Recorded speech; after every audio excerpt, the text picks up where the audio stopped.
बिस्मिल्लाहिर्रहमानिर्रहीम। हाँ जी dear students, आपके साथ इन टच तो मैं रहता हूँ, लेक्चर्स अपलोड करता रहता हूँ मैं। ठीक है, लेकिन आज मैंने सोचा कि एक वीडियो आपके लिए रिकॉर्ड की जाए। एक क्वेश्चन है जो बहुत ज़्यादा पूछा जाता है जी कि how to pass ACCA CA ICM में। ये जितने भी प्रोफेशनल क्वालिफ़िकेशंस हैं, जब स्टूडेंट इनमें एडमिशन लेता है तो लेटर ऑन एक मिथ है कि ये पेपर्स जो हैं वो फर्स्ट अटैम्प्ट में पास नहीं होते, बहुत ज़्यादा टाइम कंज्यूम होता है इसमें। तो इस तरह के डिफरेंट इश्यूज़ जो हैं वो स्टूडेंट फेस कर रहा होता है, फिर वो डिफरेंट स्टूडेंट से ही मशवरा कर रहा होता है और वो ये चाहता है कि कुछ इस तरह का जो है वो उसको गिद्दड़ सिंगी मिल जाए। गिद्दड़ सिंगी जो है ना वो एक मिथ है, वो भी एक ऐसी चीज़ है जिसके पास होती है तो वो सक्सेसफुल होता है। देखें, अगर आप ACCA पास करना चाहते हैं या CA पास करना चाहते हैं, आपने उसमें एडमिशन लिया है, तो इसके लिए सबसे पहली जो चीज़ है जो मैं रिकमेंड करूँगा आपको कि कोई भी प्रोफेशनल क्वालिफ़िकेशन है that should be part of your personality. अगर वो आपकी शख्सियत का हिस्सा नहीं बनती तो इट मीन्स दैट कि वो आपके लिए एक डिफ़िकल्ट चीज़ है। थोड़ा सा गौर करें अगर आप, तो स्टडी जो होती है हमारी, वो हमारी ज़िंदगी का हिस्सा नहीं बनती। हम उसको एक स्पेशल सा स्टेटस दे देते हैं। ठीक है, बुक्स हैं, हमने उठाई, 2 घंटे पढ़ा, उसके बाद दोबारा रैक में रख दी।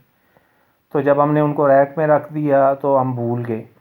अब आपने 2 घंटे पढ़ा तो बाकी 22 घंटे जो हैं वो आप डिफरेंट एक्टिविटीज़ में इन्वॉल्व हैं, उसमें आप उसको सोचते भी नहीं हैं। लेकिन अगर आप बहुत से इश्यूज़ को देखते हैं तो वो आपकी ज़िंदगी का हिस्सा होते हैं। फॉर एग्ज़ाम्पल, आप क्रिकेटर हैं, आप क्रिकेट खेलते हैं, शाम को आपका मैच है 5 बजे, तो आप सुबह से सोचना शुरू कर देते हैं कि अगर आप एक बैट्समैन हैं तो आपकी स्ट्रेटजी क्या होगी, आप किस तरह से बैटिंग करेंगे, जो आपकी मुखालिफ टीम है उसके बॉलर्स कौन हैं, कौन से हैं, किस बॉलर को आपने कैसे खेलना है। ठीक है, लेकिन ये काम आप अपनी स्टडी के लिए नहीं करते हैं। This is the biggest issue. हम पढ़ाई को इस तरह से लेते हैं कि पढ़ने का मतलब ये है कि आप स्पेशल टाइम निकालेंगे, बैठेंगे, बुक्स ओपन करेंगे और एक डेफिनेट टाइम पीरियड में आपने स्टडी करना है। और जैसे ही आपने बुक्स क्लोज़ करनी है, आपने बाहर दोस्तों के पास चले जाना है या किसी और एक्टिविटी में इन्वॉल्व होना है, तो आप ये सारा जो स्टडी है उससे आप बिल्कुल दूर हो जाते हैं। हालांकि स्टडी जो है वो आपने इस तरह से करनी है, मतलब आप ACCA कर रहे हैं या CA कर रहे हैं तो जो आपने पढ़ा है उससे रिलेटेड डिफरेंट इश्यूज़ जो हैं, क्या पॉसिबिलिटीज़ हो सकती हैं, कॉन्सेप्ट्स क्या हैं, तो वो आप किसी भी टाइम पे सोच सकते हैं उनको। आप उनके बारे में सोचेंगे, उनके सॉल्यूशंस डेवलप करेंगे, वो पॉसिबल प्रॉब्लम्स जो हैं उनको एनालाइज करेंगे, तो वो आपकी ज़िंदगी का हिस्सा बन जाएगा। आपके लिए उसको समझना आसान से आसान होता जाएगा with the passage of time. दूसरी बात जो है वो ये है कि जो एक बहुत बड़ा प्रॉब्लम है हमारे यहाँ पे, कि अगर आप इंटर के बाद स्टार्ट करते हैं या ग्रेजुएशन के बाद भी स्टार्ट कर रहे हैं, तो आप अपना प्रीवियस ट्रैक रिकॉर्ड देखें तो आपको ये समझ आएगा कि आपने कभी भी बुक को रीड करके समझने की कोशिश नहीं की। आपकी जितनी भी प्रीवियस स्टडीज़ हैं उसमें आपको बुक रीडिंग नहीं सिखाई गई, और ये सबसे बड़ा इशू है। स्टूडेंट जब एग्ज़ामिनेशन हॉल में बैठा हुआ होता है तो वो उसके लिए सबसे पहली चीज़ ये है कि जो क्वेश्चन उसके सामने आया है उसको रीड करना, उसको समझना। मैं उसको इस तरह से एलेबोरेट करूँगा कि सवाल ये है कि सवाल क्या है। जब तक आपको क्वेश्चन समझ नहीं आएगा, आप उस वक्त तक उस क्वेश्चन का प्रॉपर आंसर नहीं दे सकते। तो जो रीडिंग एबिलिटी है वो नहीं होती स्टूडेंट्स में, बहुत वीक होती है।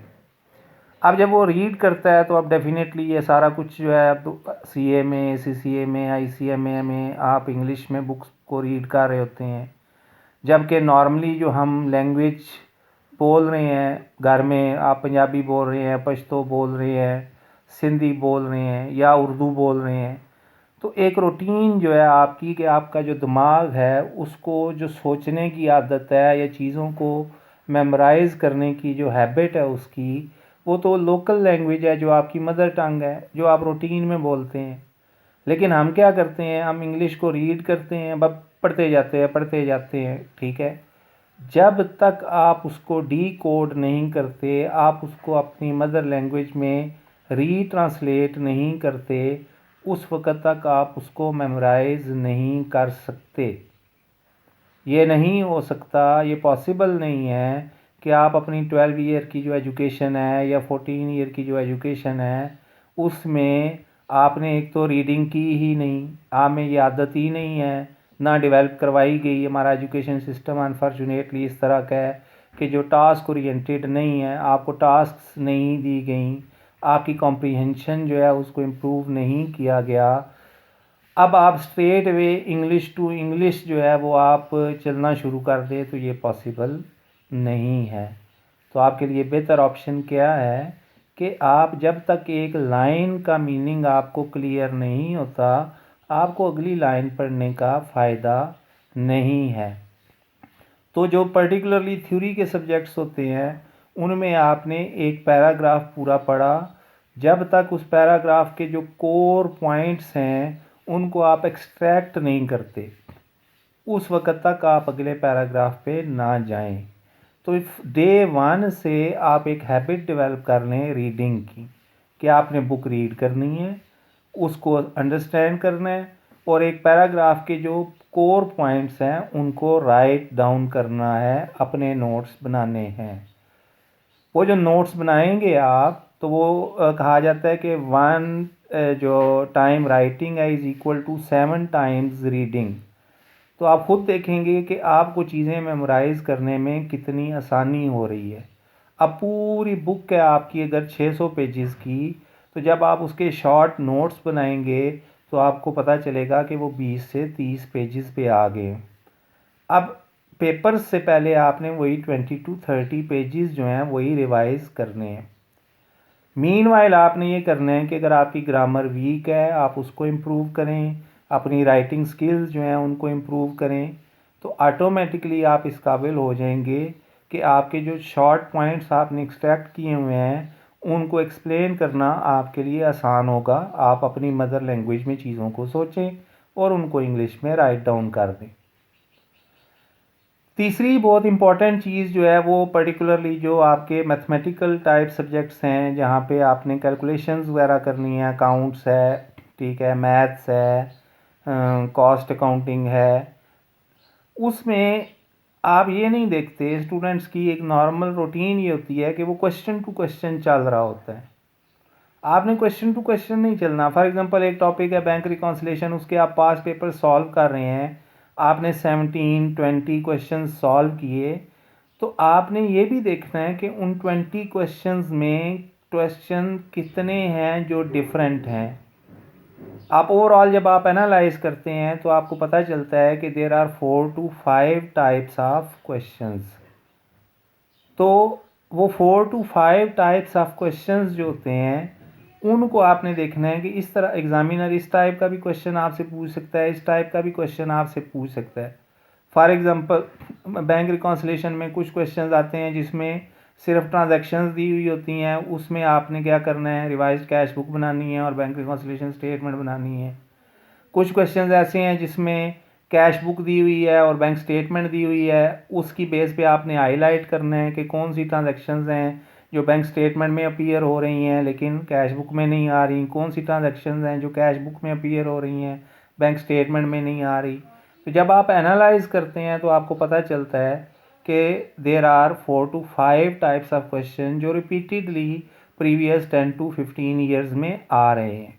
लेकिन जब आप इंडिविजुअल क्वेश्चंस को देख रहे होते हैं तो आप जो है उसको क्या कहते हैं, मतलब आपके सामने 20 से 25 क्वेश्चंस हैं, लेकिन जब आप उनको कैटेगराइज करते हैं तो वो 4 से 5 कैटेगरीज बनती हैं, तो ऑटोमेटिकली आपका बर्डन जो है वो कम हो जाता है। तो खाली क्वेश्चंस नहीं करें, क्वेश्चंस को एनालाइज भी करें कि सिमिलैरिटीज़ क्या आ रही हैं क्वेश्चंस में और डिफरेंसेस क्या आ रहे हैं। फाइनल अकाउंट्स का क्वेश्चन है, उसमें जो एडजस्टमेंट्स हैं, तो आपने अगर 10 से 12 क्वेश्चंस अटैम्प्ट किए हैं तो उनमें जो सिमिलर एडजस्टमेंट्स हैं वो कौन सी हैं जो रिपीटेडली आ रही हैं। तो ओवरऑल अगर आप मिनिमम एम को देखें तो आपने 50% मार्क्स लेने हैं, ठीक है। तो 50% मार्क्स के लिए आपने जब आप प्रैक्टिस करेंगे तो आपको पता चलेगा कि जो कॉन्सेप्ट्स हैं, डिफरेंट कॉन्सेप्ट्स वो रिपीटेडली आ रहे होते हैं। अगर आप उन्हीं को कॉन्सेप्ट्स को अच्छी तरह से ग्रिप कर लेते हैं तो आपका पेपर पास ज़रूर हो जाता है। तो ये 3 पॉइंट्स मैंने एक्सप्लेन किए आपको। नंबर 1 कि जो भी क्वालिफ़िकेशन आप कर रहे हैं that should be part of your personality.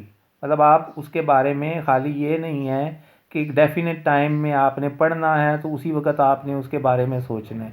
एक चीज़ आपने पढ़ी, आप रैंडमली लेटे हुए हैं, रेस्ट कर रहे हैं, ठीक है, कहीं जा रहे हैं, मार्केट जा रहे हैं, तो रास्ते में जाते हुए आप सोच सकते हैं उसके बारे में, तो सोचने की आदत डालें। दूसरी इम्पॉर्टेंट चीज़ जो है वो ये है कि अपनी रीडिंग एबिलिटी को इम्प्रूव करें। मेजॉरिटी स्टूडेंट्स पेपर फेल कर रहे होते हैं कि उनको पेपर में क्वेश्चन ही नहीं समझ आ रहा होता। सीए में बी लॉ है, उसमें बहुत ज़्यादा फेलियर है। तो उसकी वजह यही होती है कि स्टूडेंट क्वेश्चन को कॉम्प्रीहेंड नहीं कर पा रहा। तो रीडिंग एबिलिटी इम्प्रूव करने का तरीक़ाकार ये है कि शुरू में आप स्लो रीडिंग करें, लाइन टू लाइन चलें और अपना डी कोड करें उसको मदर टंग में, जो है आपकी जो माँ बोली है उसमें। उसको जब तक आप डी कोड नहीं करते तब तक आपको वो बात समझ नहीं आती। और तीसरा जो पॉइंट मैंने बताया कि जो मैथमेटिकल सब्जेक्ट्स हैं आपके, मैथमेटिकल नेचर की मैं बात कर रहा हूँ, काउंट्स वगैरह जहाँ पे आपने कैलकुलेशंस करनी है, तो वहाँ पे आप क्वेश्चंस जो अगर एक टॉपिक के आप 10 से 12 क्वेश्चंस जो हैं वो प्रैक्टिस करते हैं पास्ट पेपर्स के, तो उनमें सिमिलैरिटीज़ और डिफरेंसेस देखें। तो जब आप सिमिलैरिटीज़ को देखते हैं तो आपको ऑटोमेटिकली समझ आ जाएगा कि you can easily solve the 70% of question, क्योंकि वो कॉन्सेप्ट्स रिपीटेडली आ रहे होते हैं। और अगर आप 70% क्वेश्चन को सॉल्व कर लेते हैं तो it means that you can secure 50% marks, आपका पेपर पास हो जाएगा। तो इंशाल्लाह मैं कोशिश करूँगा, आपके फीडबैक पे डिपेंड करता है आप फर्दर क्या चीज़ें पूछना चाहते हैं। तो इस तरह से गाइडलाइन जो है वो ऑनवर्ड्स उसको भी मैं कोशिश करूँगा कि मैं अपने चैनल पे अपलोड करता रहूँ। तो आज के लिए इतना ही। अल्लाह हाफिज़, दोबारा मिलेंगे।